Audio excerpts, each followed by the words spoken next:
Welcome to Entire Jobs. Dear aspirants who are preparing for the JKPSI post, तो आपका जो exam होने वाला है मार्च में, तो उससे आप सॉरी आपका जो एग्ज़ाम होने वाला है दिसंबर में 7 तारीख से लेकर 20 तारीख का, वो शिफ्ट में वाइज होगा आपका एग्ज़ाम। CBT टाइप है। तो इसके हवाले से आज से हम MCQ सीरीज़ आपके लिए लेकर आए हैं। तो आज से कंटिन्यूस बेसिस पर आपके लिए हम MCQ यहाँ पर लेकर आएंगे। तो आप बने रहिएगा हमारे चैनल के साथ और इसको प्लीज़ सब्सक्राइब कर लेना, क्योंकि आपको तब तक MCQs की क्लियरिटी भी आएगी कि कैसे MCQs को सॉल्व किया जाता है और एलिमिनेशन ट्रिक्स क्या होती है। ये सब इन वीडियोस में आपको देखने को मिलेगा। तो बिना टाइम को ज़ाया किए हुए हम यहाँ पर स्टार्ट करते हैं। स्टार्ट करने से पहले यही है कि अगर आप इसकी PDF चाहते हो तो डिस्क्रिप्शन में हमने व्हाट्सअप ग्रुप की लिंक दी है। यहाँ पर JKSSB सब इंस्पेक्टर पोस्ट का ग्रुप बना हुआ है, वो आप ही स्टूडेंट्स का ग्रुप है। वहाँ पर आप स्टडी मटेरियल आपस में बांट लेते हो, शेयर कर लेते हो। तो आप उस व्हाट्सएप ग्रुप पर ज्वाइन कर लेना और टेलीग्राम ग्रुप को भी ज्वाइन कर लेना। तो बिना टाइम को ज़ाया किए हुए हम यहाँ पर स्टार्ट करते हैं। जो फर्स्ट क्वेश्चन है, इंपॉर्टेंट क्वेश्चन है एंशंट हिस्ट्री के हवाले से, वो है which Ashokan pillar edict mention the dhamma mahamatas. वो कौन सा अशोकन पिलर एडिक्ट है जिसमें मेंशन किया गया है दामा महामाताज। आपको पता होगा कि दामा महामाताज क्या होता था। ये वो ऑफिसर्स थे, ये वो मेंबर्स थे जो रिलीजन को, अशोका ने जो एक दामा उसने रिलीजन बनाया था, हालांकि वो रिलीजन नहीं था, वो एक आइडियोलॉजी था। तो उसको वो सेपरेट करते थे दूसरे देशों में, दूसरे कंट्रीज़ में, जैसे कि इंडिया में, थाईलैंड में, जापान में, चाइना में और इंडोनेशिया में। ये सब देशों में ये दामा महामाताज जो मेंबर्स थे इस ग्रुप के, इस रिलीजन के, ये इन कंट्रीज़ में जाते थे और इनको वो वहाँ पर इसकी दावत दे देते थे। तो किस पिलर एडिक्ट में इसका मेंशन किया गया है? तो इसका जो राइट आंसर है पिलर एडिक्ट 7, इसका ऑप्शन ए इसका राइट आंसर है। अगर आपको पता है तो आप भी साथ साथ आप आंसर देते जाइएगा। जो दूसरा क्वेश्चन है, मोस्ट इम्पॉर्टेंट क्वेश्चन है, ये मॉडर्न इंडियन हिस्ट्री का क्वेश्चन है। मैंने जियोग्राफी का भी इसमें ऐड किया है और कंप्यूटर साइंस का। ये 5-8 क्वेश्चन जो है इम्पॉर्टेंट है। छोटी सी वीडियो होगी, आप एंड तक वीडियो को देख लेना ताकि आपको फ़ायदा पहुँचे।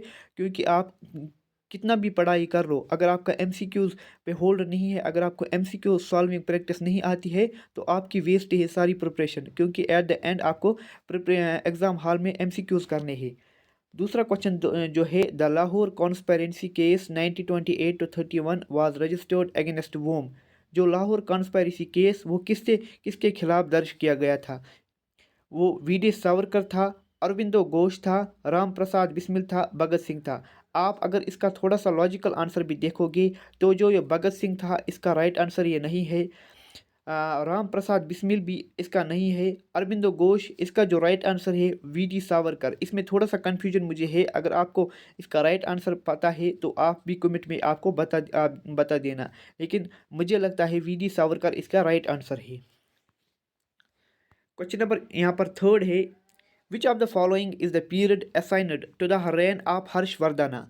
एंशंट इंडिया से भी ये क्वेश्चन है। इसके बाद आएगा जियोग्राफी का।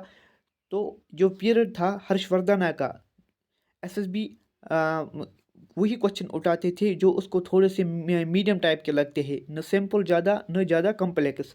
तो ये क्वेश्चन है, which of the following is the period assigned to the reign of Harshavardhana. इसका जो राइट आंसर है, हर्षवर्धन का जो पीरियड था वो था 606 से लेकर 647 तक AD तक। आपको पता होगा जो हमारे हुजूर पाक सल्लल्लाहु अलैहि वसल्लम थे उसका जो पीरियड भी था वही ये पीरियड भी था। 620 AD से लेकर इसी के दरमियान में ये पीरियड था। तो इंडिया में उस वक्त किसका दौर चल रहा था? हर्षवर्धन का। अच्छा, 606 AD टू 647 AD। अच्छा, इसके अलावा एक और क्वेश्चन है, who among the following was called by Jahangir as English Khan. English Khan कहा जाता था जहांगीर के द्वारा उस बंदे को, तो वो कौन था? उसका जो राइट आंसर है विलियम हॉकिंस। आपको पता होगा विलियम हॉकिंस आया था परमिशन के लिए जहांगीर के पास, तो जहांगीर ने इसको एक टाइटल दिया था जिसको हम कहते हैं इंग्लिश खान, इसने इसको लक़ब दिया था।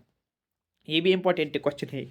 अच्छा, यहाँ पर है क्वेश्चन नंबर 4। यहाँ पर है, आप इनकी सीरीज़ को नहीं देखिएगा बल्कि क्वेश्चन को देखिएगा। In which of the following states the influence of the Ahrar movement आपको पता होगा, ये एक मोमेंट था जो 1931 था। ये किस जगह पे था, किस जगह पे ये अहरार मोमेंट था और कब था? 1931 में था एंड पंजाब में था ये मोमेंट, बहुत ही इंपॉर्टेंट, पंजाब में था अहरार मोमेंट। इसके बाद है क्वेश्चन, अगर आप यहाँ पर देख सकते हो, मैं आपकी इसकी पीडीएफ भी आपको दे देता हूँ डिस्क्रिप्शन में व्हाट्सएप ग्रुप पे। ऐसे सब इंस्पेक्टर पोस्ट के नाम से वो ग्रुप है, आप उसको ज्वाइन कर लेना। खरदुंगला ये एक पास है। पास क्या होता है? जो माउंटेन्स के दरमियान एक रास्ता होता है, इसको हम पास कहते हैं। Khardung La mountains pass is located, जहाँ पर ला आता है वहाँ पर पास नहीं आता है, तो यहाँ पर थोड़ा सा मिसप्रिंट हुआ है। Khardung La mountain pass is located in which Indian state of union territory, वो किस इंडिया की यूनियन टेरिटरी में है? इसका जो राइट आंसर है वो है Jammu and Kashmir. Jammu and Kashmir is the right answer of this question. अच्छा, जम्मू एंड कश्मीर में कहाँ पर पड़ता है ये आप मुझे कमेंट में बता देना। हालांकि वो अब सेपरेट टेरिटरी है, वहाँ पर ही पड़ता है। द हाइस्ट पीक, ये के एस में भी ये क्वेश्चन पूछा गया है 2018 के प्रीलिम्स में। The highest peak in the western Ghats in India, highest point in south India. एक तो ये वेस्टर्न घाट्स में हाइस्ट पीक है और पूरे साउथ इंडिया में हाइस्ट पीक है, and also the highest point in India outside the Himalaya Kerala. Himalayan Kerala, ये पूरे हिमालय केरला में सबसे ज़्यादा हाइस्ट पीक है, वो कौन सा है?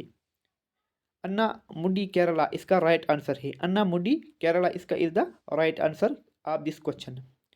अच्छा, इसके बाद है द खा the Khadakwasla, the Khadakwasla dam is located in which state? Khadakwasla एक डैम है, आपको डैम्स में भी का भी पता होना चाहिए कि कौन सा डैम किस स्टेट में है, किस रिवर पे है, ये भी आपको पता होना चाहिए। ये जो खाड़ा वसला डैम जो है ये कहाँ पर पड़ता है? ये महाराष्ट्र में पड़ता है। इसका जो राइट आंसर है वो है महाराष्ट्र। अच्छा, विच of the following represent the largest fraction of forest cover in India? जो सबसे ज़्यादा फ्रैक्शन क्या होता है, जो परसेंटेज वाइज अगर हम देखेंगे, सबसे ज़्यादा परसेंटेज इंडिया में किस फॉरेस्ट का है? तो वो है tropical moist deciduous. Tropical moist deciduous is the right answer of this question. आप मुझे कमेंट में बता देना कि आपके कितने राइट होते हैं। अब कंप्यूटर का सेक्शन है, हमने जियोग्राफी का देख लिया। Saving data and instructions to make them readily available is the job of. Saving data, एक तो ये डाटा को सेव करता है, and instructions to the make them readily available is the job of, ये किसका जॉब है? एक तो डाटा को सेव करना और इंस्ट्रक्शंस देना, ये किसका जॉब है? स्टोरेज यूनिट का। स्टोरेज यूनिट का ये जॉब है। इसके बाद है the two basic types of memory in a computer of. The two basic types of memory in a computer are, इसका जो राइट आंसर है वो है primary and secondary. Primary and secondary is the right answer of this question. Last question इस series का, कल से एक और सीरीज चलेगी। Compound components that provide internal storage to the CPU.